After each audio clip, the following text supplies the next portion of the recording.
जय हिंद, नमस्कार दोस्तों। तो चलिए हम लोग शुरू करते हैं। डेली डिस्कशन में आप लोग का स्वागत है। चलिए शुरू करते हैं। हम लोग बायोलॉजी है, हम लोग का बायोलॉजी चल रहा है।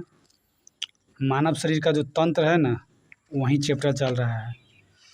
ये बहुत बड़ा चैप्टर है, इसीलिए थोड़ा थोड़ा रख के दिया जा रहा है। इम्पोर्टेंट चैप्टर भी है और बहुत बड़ा चैप्टर भी है, ठीक है।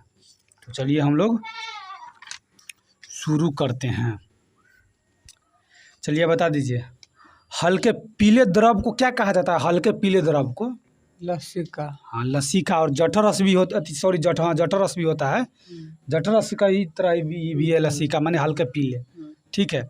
आप बता दीजिए, लसिका की संरचना किस प्रकार की होती है? किस प्रकार के होते हाँ, हैं? माने किस तरह का होता है लसिका? लिम्फोसाइट। बताइए। उसका संरचना माने रक्त प्लाज्मा की तरह होता है। रक्त प्लाज्मा की तरह नहीं होता है लसिका। आप बता दीजिए, लसिका में पाई जाने वाली कणिकाओं को क्या कहते हैं? लसिका में पाई जाने वाली कणिकाओं को लिम्फोसाइट। क्या कहते हैं? लिम्फोसाइट। लिम्फोसाइट कहते हैं, ठीक है। बता दीजिए, घाव भरने में सहायता कौन करता है? माने घाव भरने में सहायक कौन होता है? लसिका। यानी लसिका। लसिका ही घाव भरने में सहायक होता है, ठीक है। चलिए, लसिका लिम्फोसाइट के निर्माण करती है, तो समझ ही गए हैं। मनुष्य के शरीर में छानने का कार्य कौन करता है? छानने का कार्य ब्रिक। आप बताइए। ब्रिक। मनुष्य के शरीर में छानने का काम ब्रिक करता है, लेकिन एक और भी है। चलिए बताइए। लिम्फ नोड भी करता है। सबसे महत्वपूर्ण है कि लिम्फ नोड करता है छानने का कार्य, ठीक है। चलिए, विभिन्न जंतु एवं उनमें उत्सर्जन पूछ रहे हैं। चलिए, आर्थ्रोपोडा में उत्सर्जन के किस प्रकार से होता है? आर्थ्रोपोडा में उत्सर्जन पहले थैलेमिया के द्वारा। आप बता दें। क्लियर ना चाहिए। मेलपिघियन नली के द्वारा होता है। मेलपिघियन नली के द्वारा किसके द्वारा होता है? मेलपिघियन नली के द्वारा होता है, ठीक है। मोलास्का में उत्सर्जन किसके द्वारा होता है? मोलस्का में मूत्र के द्वारा। हाँ, मूत्र तो माने ब्रिक। आप ब्रिक भी इसको कह सकते हैं। मूत्र माने ब्रिक ही मूत्र को बनाता है ना। तो जैसे में हम लोग पढ़े हुए हैं ना प्राणी विज्ञान में, यानी एनिलिडा का उत्सर्जन ब्रिक के द्वारा भी होता है। तो इसी को भी आप मूत्र अंग भी कह सकते हैं, माने मूत्र अंग के द्वारा भी इसका होता है। कशेरुकी का उत्सर्जन किसके द्वारा होता है? कशेरुकी का कशेरुकी का हो जाएगा ब्रिक के द्वारा। आप बताइए। ब्रिक के द्वारा। कशेरुकी का ब्रिक के द्वारा हो जाता है। एनिलिडा संघ के जंतु का उत्सर्जन किसके द्वारा होता है? एनिलिडा के। हाँ, एनिलिडा। यह ब्रिक के द्वारा। एनिलिडा के ब्रिक के द्वारा होता है। चपटे कृमि का उत्सर्जन किसके द्वारा होता है? ज्वाला कोशिका के द्वारा। किसके द्वारा होता है? ज्वाला कोशिका के द्वारा। सिलिंट्रेटा माने सिलिंट्रेटा संघ सिलिंट्रेटा जंतु के उत्सर्जन किसके द्वारा होता है?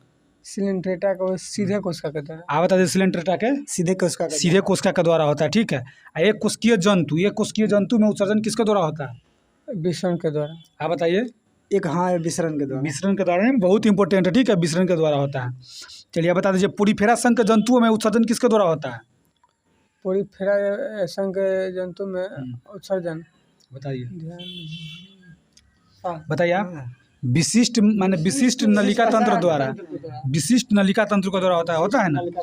चलिए, मनुष्य में प्रमुख उत्सर्जी अंग कौन कौन है? माने मनुष्य में जो प्रमुख उत्सर्जी अंग होता है वह कौन कौन है? ब्रिक, त्वचा, अकृत, फेफड़ा भी है, ठीक है। चलिए अब बता दीजिए, माने गैसीय पदार्थ कार्बन डाइऑक्साइड और जल वाष्प का उत्सर्जन कौन करता है? किस अंग के द्वारा होता है? किस अंग के द्वारा होता है? माने गैसीय जैसे में होता है ना कि यानी गैसीय पदार्थ यानी कार्बन डाइऑक्साइड और जल वाष्प का उत्सर्जन शरीर के किस अंग के द्वारा होता है? किस उत्सर्जी अंग के द्वारा होता है? ब्रिक के द्वारा। आप बताइए। ब्रिक फेफड़ा के द्वारा होता है। देखिए, गैसीय जो रहेगा ना, गैसीय कार्बन डाइऑक्साइड जल वाष्प, वो फेफड़ा के द्वारा होता है। जैसे कि लहसुन प्याज न हो गया, मसाला ये सब है ना, या फेफड़े के द्वारा होता है। जो कि वाष्पशील जो भी वाष्पशील घटक होगा ना, वो फेफड़ा के द्वारा होगा, ठीक है। चलिए आप बता दीजिए, मूत्र का रंग हल्का पीला किसके उपस्थिति के कारण होता है? यूरोक्रोम के द्वारा होता है। यूरोक्रोम का निर्माण किस प्रकार से होता है? यूरोक्रोम का हीमोग्लोबिन के विखंडन के द्वारा होता है, ठीक है। सामान्य मूत्र में कितना % जल होता है? 95%। यूरिया कितना % होता है? यूरिया 2.7%। लवण कितना % होता है? 95, 2% यूरिक अम्ल कितना प्रकार का होता है? 0.3%। 0.3%, ठीक है। चलिए बताइए, रुधिर की आपूर्ति अन्य अंगों की तुलना में किस अंग में बहुत अधिक होता है? ब्रिक में। किस में? ब्रिक में। हाँ, यही माने किडनी यानी वृक्क इसमें बहुत अधिक होता है। सबसे जितना भी अंग है ना सबसे ज़्यादा अंग के रक्त का स्पंदन इसी में होता है, ठीक है। जो वृक्क में प्रति मिनट औसतन कितना मिलीलीटर माने मिली रक्त पंप करता है? 125। कितना? 125 दिन भर में 80 लीटर। दिन भर में 180 लीटर, दिन भर में 180 लीटर रक्त निष्पन्न होता है, ठीक है। तो इस क्रिया में दिन भर में कितना लीटर मूत्र बनता है? 2.25 लीटर। कितना? 1.45 लीटर। हाँ, माने 2.25 लीटर, ठीक है, बहुत बढ़िया है, ठीक है। वृक्क में बनने वाली पथरी न कहता है कि पथरी बन गया, तो वृक्क में बनने वाली पथरी किस चीज़ का बना होता है? Calcium oxalate. किसका? Calcium oxalate. कैल्शियम ऑक्जेलेट का बनता है। और त्वचा में पाई जाने वाली तैलीय ग्रंथि से क्या माने स्रावित होता है? त्वचा में तैलीय ग्रंथि से सीबम एवं पसीना। तो तैलीय ग्रंथि से सीधा सीवन होगा। स्वेदन से होता है ना पसीना, ठीक है, स्वेदन से होता है पसीना। चलिए बता दीजिए कौन सा कोशिका है माने कौन आवश्यकता से अधिक अमीनो अम्ल तथा रुधिर को अमोनिया को माने रुधिर के अमोनिया को यूरिया में परिवर्तित करके उत्सर्जन में मुख्य भूमिका निभाता है? अकृत। कौन? ब्रिक। ब्रिक यानी सॉरी यकृत यकृत होगा, सही बोले हैं, ये यकृत होगा। कौन होगा? यकृत होगा। चलिए मनुष्य का मस्तिष्क अस्थियों का खोल किस चीज़ का बना होता है? अस्थियों का खोल क्रेनिया का। क्रेनियम का होता है, ठीक है। और मनुष्य के मस्तिष्क का वजन कितना होता है? 1400 ग्राम। कितना होता है? 1400 ग्राम। चलिए मस्तिष्क का सबसे विकसित भाग कौन होता है? विकसित? हाँ, सबसे विकसित भाग मस्तिष्क का सेरिब्रम होता है। कौन होता है? सेरिब्रम होता है, ठीक है। चलिए वृक्क का माने किडनी का वजन कितना होता है? 140 ग्राम। कितना होता है? 140 ग्राम। चलिए ठीक है। अब बताइए मनुष्य एवं अन्य स्तनधारियों में उत्सर्जित अंग माने वृक्क के कितना होता है? कितना वृक्क की संख्या कितनी होती है? संख्या? हाँ, वृक्क की संख्या 140। बताइए वृक्क की संख्या कितनी होती है? 1.30 लाख। बहुत मारेंगे हम। वृक्क की संख्या 2। किडनी का होता है मनुष्य में? 2। तो वही ना होता है, तो 2 ये बात पूछ रहे हैं ना, 2 होता है। तो 1 करोड़ 2 करोड़। हाँ, आप क्या बता देखिए प्रत्येक वृक्क माने जो वृक्क होता है ना, हम लोग शरीर में 2 को वृक्क होता है, लेकिन प्रत्येक वृक्क माने कितने वृक्क नलियों से मिलके बना होता है? बताइए। 1.30 लाख। 1.30 लाख। उसको क्या कहा जाता है? उसको हाँ क्या कहा जाता है? नेफ्रॉन कहा जाता है।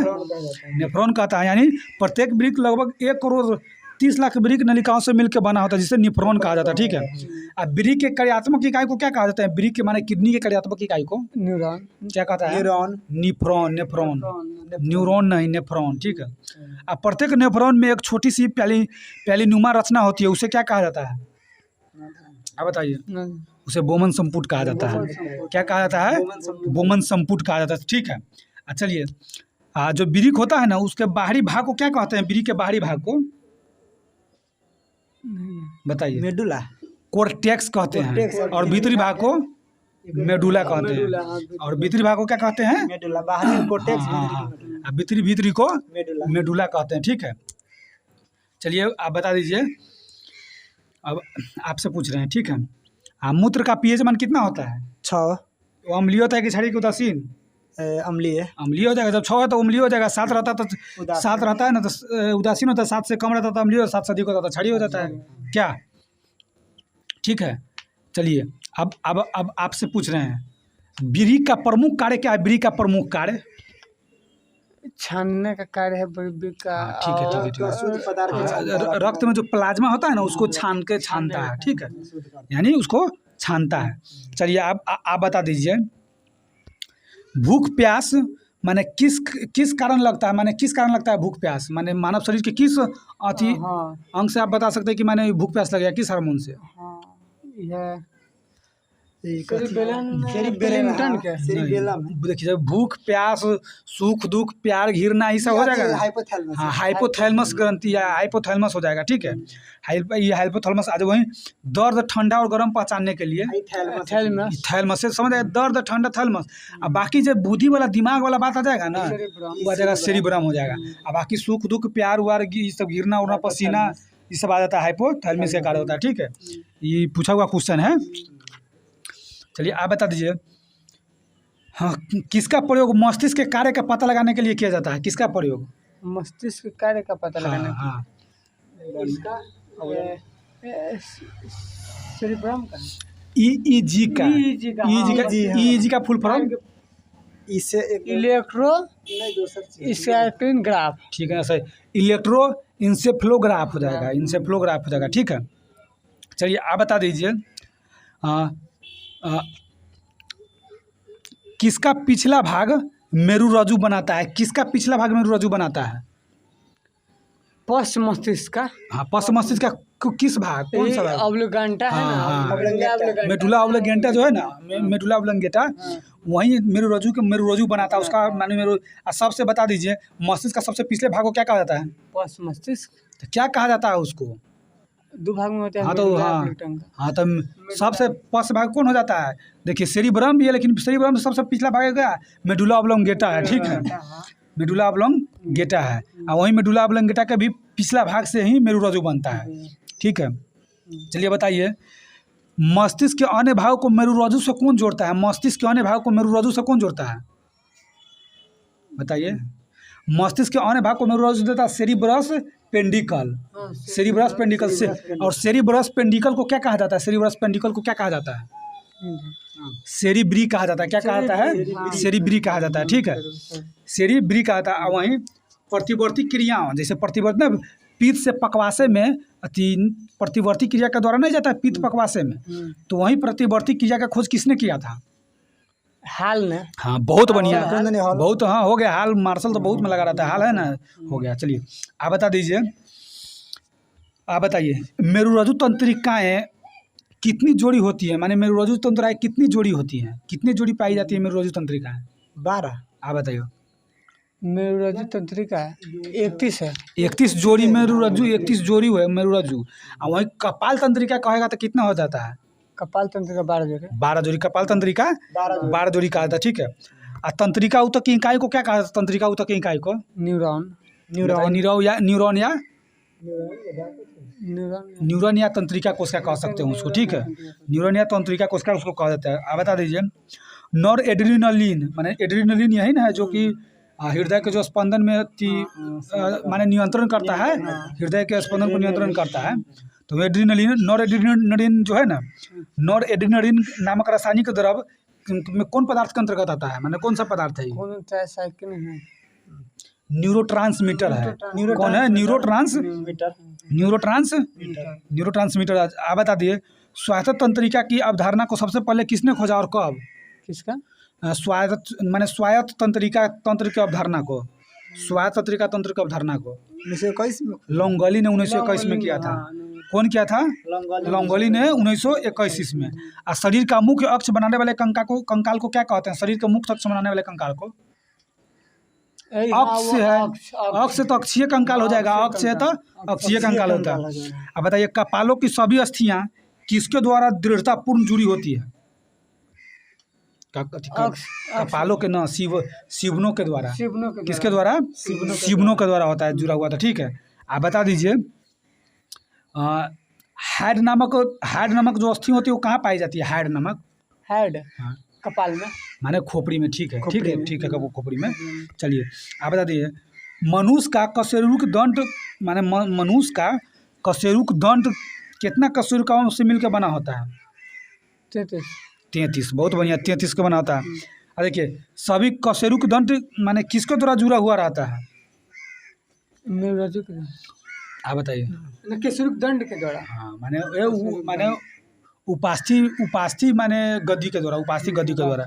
ठीक है, आ किसके द्वारा कशेरुक दंड लचीला रहता है? लचीला कशेरुक दंड ये सब जो है ना हमने गर्दन में, रीढ़ में, ये सब किसके द्वारा? तो ये किसके द्वारा लचीला रहता है? तो ये लचीला रहता है किसके द्वारा बताते हैं? गद्दियों के द्वारा, गद्दियों के द्वारा। ठीक है, ऐसा पहला कशेरुक कौन है? पहला कशेरुक पहला मेटा एटलस कशेरुक है। एटलस कशेरुक कौन है? पहला एटलस कशेरुक। चलिए बता दीजिए फेशियल में कितना अस्थियां पाई जाती है? फेशियल में 14। फेशियल में 14 अस्थियां पाई। हाँ ठीक है, फेशियल में 14 पाई जाता है। कपाल में 8। आप बताइए। 8। कपाल में 8। कर्ण में? कर्ण में 6। आप बताइए। 6। 6। कान में कौन? आप बताइए कान में कौन कौन सा हड्डी पाई जाती है? मेसिलस आप बताइए। स्टेपीज देखिए मैलियस, इंक्स और स्टेप्स तो इस सब में दूध पाया जाता है। ठीक है। आते बाल्यावस्था में कुल हड्डियों की संख्या कितनी होती है बाल्यावस्था में? 208। आप बताइए। बाल्यावस्था में 208, आबादी शरीर में जब मनुष्य का शरीर विकास कर जाता है तो 206, 206। रीढ़ की कुल हड्डियों की संख्या कितनी होती है विकसित होने पर? रीढ़ की कुल हड्डियों की संख्या विकसित होने पर। विकसित होने पर हाँ 24। विकसित होने पर आप बताइए। 26, 26 विकसित होने पर 26 होता है। ठीक है। आप पसलियों के कुल हड्डियों की संख्या कितनी होती है? पसलियों की कुल हड्डियों 24। आप बताइए। 24, 24 पसलियों की कुल हड्डियों की संख्या 24 होती है। ठीक है। रीढ़ की कुल हड्डियों की संख्या प्रारंभ में कितनी होती है? प्रारंभ में 33। प्रारंभ में कितनी होती है? प्रारंभ में 33 होती है। ठीक है। अब मनुष्य के खड़े होकर चलने, खड़े होने आदि में मदद कौन करता है? कशेरुक दंड। कशेरुक दंड। ठीक है।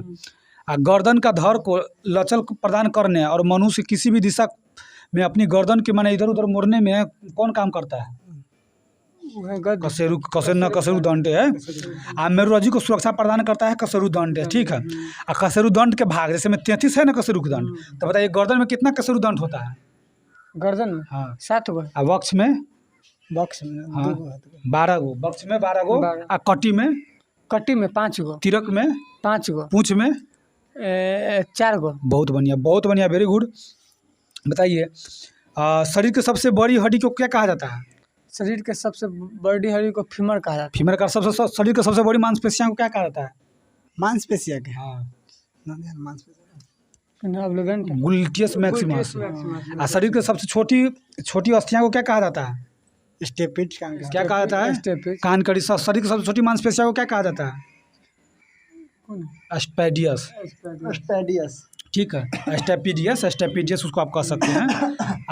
मांसपेशियां एवं अस्थि को जोड़ किससे जुड़ा हुआ रहता है? मांसपेशियां यानी मांसपेशियां एवं अस्थि को जोड़ किससे जुड़ा हुआ रहता है?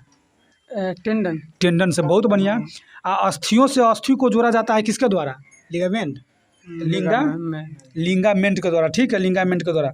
आप बता दीजिए पीयूष ग्रंथि जो होता है ना, कहाँ रहता है? किस हड्डी में रहता है पीयूष ग्रंथि?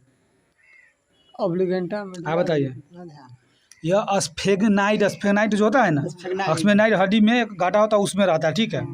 पीयूष ग्रंथि को किस नाम से आप जान सकते हैं? मास्टर ग्रंथि के नाम से। मास्टर ग्रंथि या पिट्यूटरी ग्रंथि के नाम से इसको जाना ही जाता है, लेकिन एक और नाम कौन है? एक और नाम है। कौन नाम है? Sella turcica. हाँ इसका भार कितना होता है? इसका भार कितना होता है? 0.6, हाँ 0.6 ग्राम। ठीक है। ये इम्पोर्टेंट है, याद करके रखिएगा 0.6 ग्राम होता है। चलिए आप बता दीजिए। हाँ किस हार्मोन्स के कारण यानी किस हार्मोन्स के अभाव से नर में टेस्टोस्टेरोन हार्मोन्स और मादा में एस्ट्रोजन हार्मोन्स स्रावित होता है? किस हार्मोन? हाँ एलएच। हाँ दुग्ध जनक हार्मोन्स किसे कहा जाता है? दुग्ध जनक। हाँ एलटीएच को। ठीक है। आप बता दीजिए किसकी अधिकता से भीमकायत अथवा एक्रोनोमीगली जो होता है ना, एक्रोमीगली विकार उत्पन्न हो जाता है, जिसमें मनुष्य की लंबाई सामान्य से बहुत अधिक बढ़ जाती है। इसमें को 2 हार्मोन साथ करने वाला था, जिसमें देखिए एक वैसा हार्मोन है ना जिसकी अधिकता से ना मनुष्य बहुत ज़्यादा लंबा हो जाता है। इसमें दुखवा ना था ये कितना लंबा था, तो वही उसी हार्मोन्स के माने एसटीएच हार्मोन से। ठीक है। यही हार्मोन्स की कमी हो जाता है ना तो बौनापन हो जाता है, यानी एसटीएच के। ये हार्मोन सामान्य अवस्था में रहता है ना तो माने मनुष्य समान अवस्था में रहता है। ठीक है। चलिए आप बता दीजिए ऑब्टू ग्रंथि को इंग्लिश में क्या कहते हैं? ऑब्टू ग्रंथि के थायराइड ग्रंथि, यही थायराइड ग्रंथि है। थायराइड ग्रंथि कहाँ पाया जाता है? कहाँ? गर्दन पर। बताइए। सही बात है। गर्दन में पाया जाता है। जो श्वास नली जो होता है ना, गर्दन में पाया जाता है। गर्दन पग में जो श्वास नली होता है ट्रिकिया जो होता है ना, ट्रिकिया का दोनों और लॉरिंग्स के नीचे पाया जाता है। कहाँ जाता है? लॉरिंग्स के नीचे पाया जाता है। चलिए बताइए आप बता दीजिए माने थायराइड ग्रंथि में माने कौन सा हार्मोन्स पाया जाता है? थायरॉक्सिन और एक और थायरॉक्सिन तो सबको मालूम रहता है, लेकिन एक और है एक और है। हाँ, ट्राइडोथाइरोनिन। ट्राइडोथाइरोनिन, हाँ, इसमें आयोडीन की मात्रा बहुत अधिक से होता है, ठीक है। थायरॉक्सिन के तार से ऊपर है। हाँ, इससे ऊपर है, कहाँ है? इससे ऊपर है। वो तो ये क्वेश्चन नहीं है बन रहा है, 2 को बन रहा है तो हम बता देते हैं। जैसे में देखिए, जड़ मानवता रोग तो माने थायरॉक्सिन की कमी से होता है, या बच्चा में होता है जड़ मानवता रोग। अब भोजन में आयोडीन की कमी से कौन सा रोग होता है? आयोडीन घेघा रोग। हाँ, घेघा रोग हो गया। यही 2 क्वेश्चन बनने वाला था इसमें, ठीक है। अब चलिए आप बता दीजिए, हाँ, ऊपरी बाहू में कौन सा अस्थियाँ पाई जाती है? ऊपरी बाहू में, ऊपरी बाहू में हाँ, कार्पल से। ह्यूमरस। हाँ, ऊपरी बाहू में। ह्यूमरस अस्थियाँ की संख्या कितनी होती है? ह्यूमरस के 16 है। 2 होती है। ह्यूमरस के 2 होती है। उंगलिया में जो अस्थि होता है उसका नाम क्या होता है? उंगलिया में जो अस्थि होता है उसे फीलिंग्स है। फैलेन माने फैलेंजोज। फैलेंजोज होता है, ठीक है। क्या होता है? फैलेंजेज। फैलेंजेज होता है। कि तो अस्थियों की संख्या कितनी है? 28 अस्थियों की संख्या कितनी है? 28। चलिए, जांघ में जो हड्डी होता है उसका नाम क्या है? जांघ में है फीमर। जांघ में जो हड्डी उसका नाम फीमर। मनुष्य में फीमर अस्थियाँ कितनी होती है? मनुष्य में फीमर यानी 2। शरीर का सबसे बड़ी हड्डी कौन है? फीमर है, तो 2 होता है। मनुष्य के शरीर में 2 फीमर अस्थियाँ होती है। अग्रबाहु में जो अस्थियाँ होता है उसका नाम क्या है? अग्रबाहु में, हाँ, अग्रबाहु में वो कार्पल्स है। अग्रबाहु में बताइए। अग्रबाहु में जो भी बाहु होता है तो रेडियो अल्ना होता है। समझ आगे वाला बाहु में हम रेडियो खोस लिए तो रेडियो तो 2 अस्थियों की संख्या 2 होता है। ह्यूमरस कितना? ह्यूमरस आपको हो जाएगा ऊपरी बाहु में। ऊपरी बाहु। ऊपरी बाहु में ह्यूमरस, अग्र बाहु में अति माने रेडियो अल्ना, ठीक है। रेडियो अल्ना के अस्थियों की संख्या 2 होता है। हथेली के अस्थि, हथेली में जो अस्थि होता है ना उसका नाम क्या होता है? कार्पल्स। मेटाकार्पल्स। हथेली में कलाई में रहेगा वो कार्पल्स रहेगा। तो कलाई में कार्पल्स, तक कलाई में कार्पल्स की संख्या कितनी होती है? कलाई में कार्पल की संख्या 16 होती है। हथेली में मेटाकार्पल्स का 10 होता है, ठीक है। आप बता दीजिए, पिंडली में जो अस्थियाँ होती है उसका नाम क्या है? टिबियोफिबुला। टिबियोफिबुला उसका संख्या कितनी होती है? टिबियोफिबुला के अस्थियों की संख्या कितना होती है? 2 नहीं, सॉरी 4 होता है, 4 होता है, ठीक है। घुटना में जो अस्थियाँ होता है उसका नाम क्या होता है? घुटना में, हाँ, टिबिया है। आप बता दीजिए। पुटेल्स न कहता है, यादव से घुटना में बुद्धि होता है, तो वो यादव नहीं, यहाँ पुटेल्स आ रहा है तो इससे याद रख लीजिएगा पुटेल्स। लेकिन ये गलत बात है, ऐसा बात नहीं है कि घुटना में बुद्धि होता है, ये बहुत गलत बात है, कहना है ये सब। चलिए, तो पुटेल्स माने घुटना, कितना हड्डी की संख्या कितना होता है? 2। काहे कि 2 घुटना में ही होता है, 2 घुटना ही है। 10 को तो घुटना होता नहीं आदमी को। और टखना बताइए, टखना के अस्थियों का नाम क्या है? टखना में जो अस्थि होता है उसका नाम क्या है? टखना में टार्सल। टार्सल क्या होता है? टार्सल। अस्थियों की संख्या कितना होता है टखना में? टार्सल में 10 गो। 14 गो। टखना में 14 गो होता है, ठीक है। और वहीं टार्सल माने 14 गो होता है। और जबकि तलवा में के अस्थियों की संख्या मेटाटार्सल, उसमें औसत कितना संख्या होता है हड्डी का? 10 होता है। बहुत बढ़िया। चलिए, तो हमको नहीं लगता है कि एक भी क्वेश्चन छूटा है इसमें, ठीक है। फिर आगे हम लोग टंग से बढ़ाते हैं, फिर मिलते हैं अगले वीडियो में। जय हिंद, वंदे मातरम दोस्तों।